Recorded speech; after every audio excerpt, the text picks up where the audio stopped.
wis wayahe pada madang. Sing penting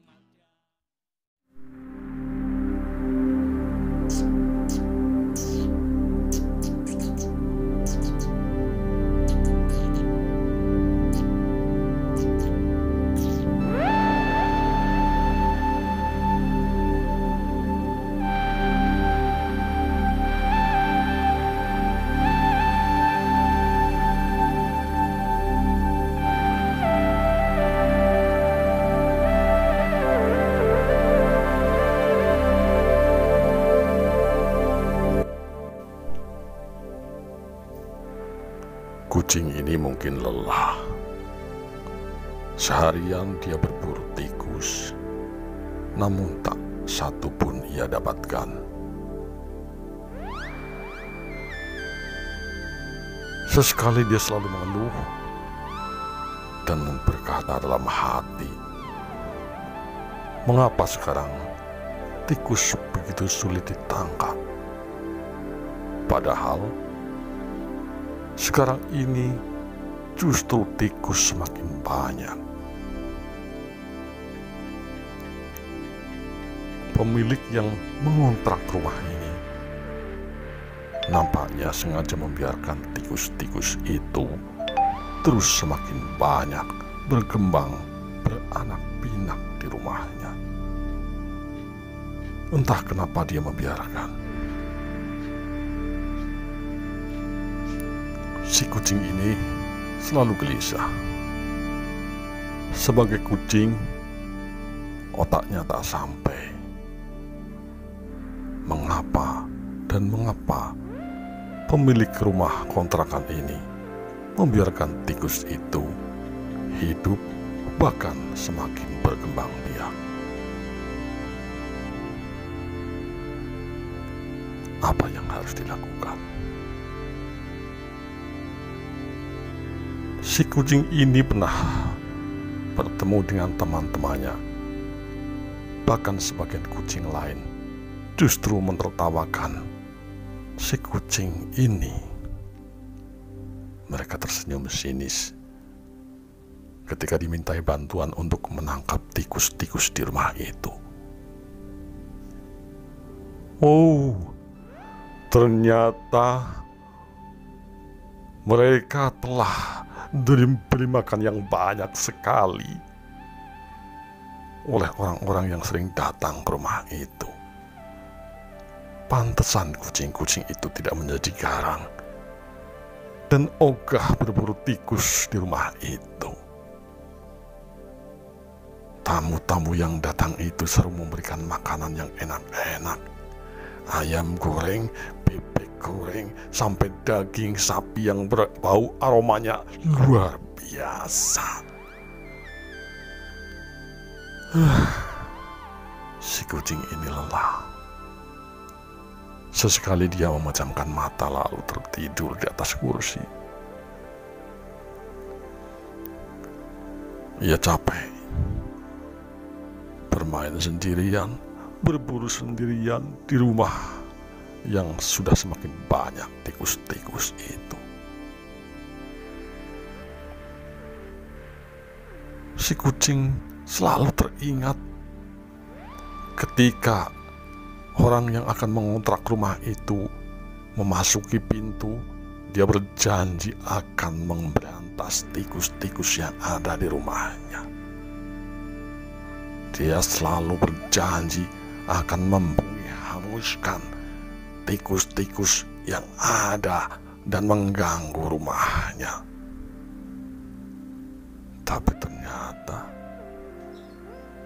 tikus-tikus itu malah semakin banyak. Bukannya diberantas, tetapi malah berkembang biak. Kucing-kucing yang akan menangkapnya kemudian diberi makan oleh para tamu-tamu yang selama ini membiayai hidup di kontrakan itu. Kasihan, kucing-kucing ini menjadi seperti anak-anak. Dia bisa bermain dan berau senang ketika bertemu dengan anak-anak.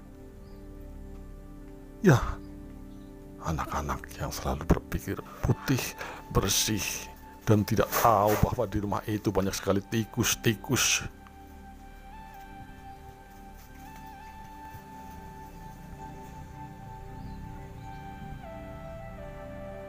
Beberapa saat yang lalu dia mencoba kembali berburu tikus. Tapi anehnya, tikus-tikus itu kini semakin licin. Jangankan untuk ditangkap, disentuh pun begitu cepat dia lolos. Oh,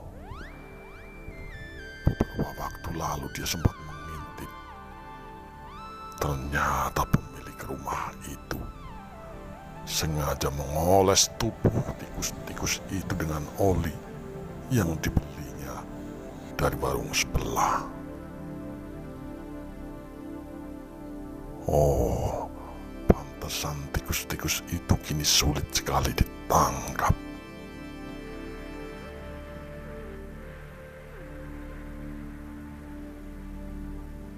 Si kucing pun lalu seperti menyerah, dan dia tetap memilih tidur di atas kursi.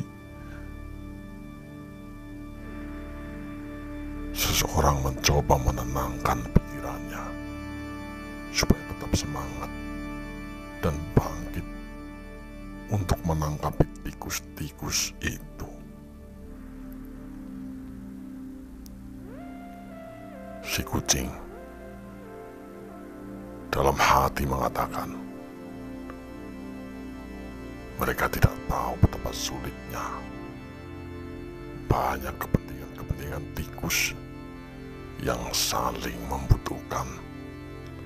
Di rumah itu banyak sekali masalah yang saling berbenturan.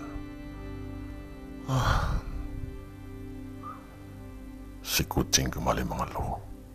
Siapa lagi yang bisa membantuku? Siapa lagi teman-temanku yang bisa memberikan motivasi mendorong agar aku bisa kembali bersemangat menangkap tikus-tikus di rumah kontrakan itu? Ya Allah, jika dibiarkan, rumah itu bisa ambruk, kayu-kayu, atap, dan segala macam bentuk kayu akan dimakani para tikus dan keropos. Kemudian bisa rumah itu menjadi hancur roboh. Ya, rumah itu tidak lama lagi akan roboh. Karena ketika dia akan menangkap tikus, pemilik rumah selalu menghalangi dan mengacung-acungkan sapu, sehingga si kucing itu ketakutan. Apakah si pemilik rumah tidak tahu bagaimana pintu, jendela sudah digerogoti para tikus? Sebentar lagi tiang penyangga itu akan digerogoti dan rumah itu bakal ambruk.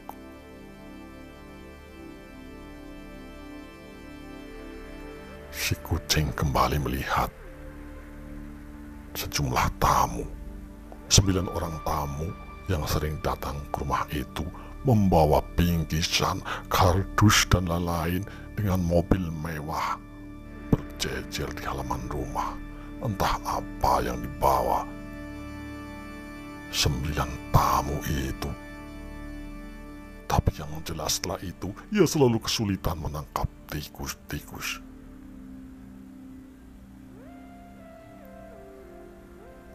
Si kucing akhirnya tertidur sambil berkata di dalam hati, jangan-jangan memang rumah ini sedang coba dihancurkan oleh para tikus.